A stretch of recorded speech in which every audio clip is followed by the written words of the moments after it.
अहिले चाहिँ उहाँले चाहिँ राम्रै खाने मान्छे हो, तर अहिले चाहिँ के भन्छ त्यो स्वास्थ्य स्थिति अलि ऊ भएको भएर अलिक कम खाँदै घटाउन थाल्नुभएको छ। वेट लस गर्ने भन्दै हुनुहुन्छ। अहिले उहाँको वेट चाहिँ 75 छ। अब चाहिँ उहाँले 10 किलो तलमाथि गराउने भनेर पसिनु भएको छ।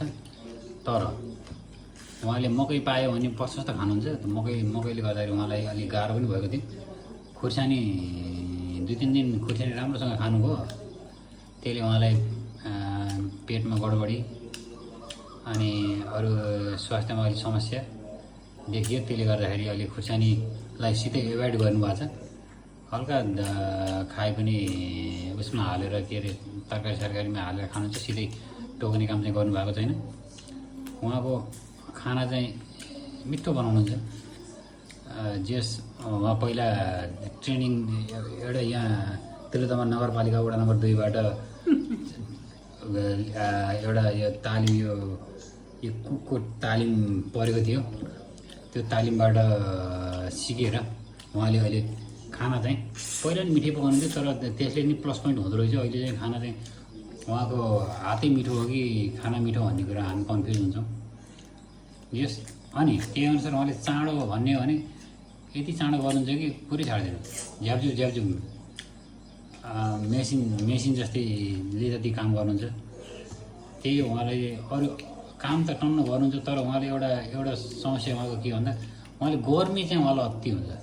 किचनमा काम गर्ने अब गर्मी त हुने भइहाल्यो, र पनि सहन सक्नुहुन्छ, सहेर भए पनि काम गर्नुहुन्छ, तर गएर ढङ्गसँग पल्टिनुहुन्छ।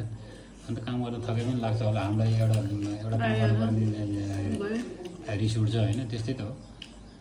उहाँहरू राम्रोसँग उ गरेर खानुहुन्छ, यताउता गर्नुहुन्छ, मिहिनेत गर्नुहुन्छ। आफ्नै बारीमा फलेको अर्ग्यानिक तरकारीहरू बनाउने, खाने, टिप्ने गर्ने गर्नुहुन्छ। र आजको भिडियोलाई आज यति बिट मार्दै उहाँले 1 लट दही पनि खानुभयो, मुही खानुभयो, सागसब्जी यस मिलाएर थोरै मात्रामा भए पनि शरीरमा परोस्, जबकि त्यसले स्वास्थ्यमा पनि गडबड नल्याओस् भन्ने हिसाबमा स्वास्थ्यप्रति कन्सियस रहेर। र बासी भन्ने कुरा उहाँले खानुहुन्न। बासी भयो भने फाल्ने हो। बाहिर गाईहरू यस्ता रोटीसोटी बच्यो यताउता भयो भने गाईहरूलाई यताउता दिने गर्छ। बाटोमा गाईहरू आउँछन्, नेपालमा त्यही त हो। त्यसले गर्दाखेरि अहिले यो भिडियोलाई बिट मारौँ। बाई बाई गर्नुहोस् त।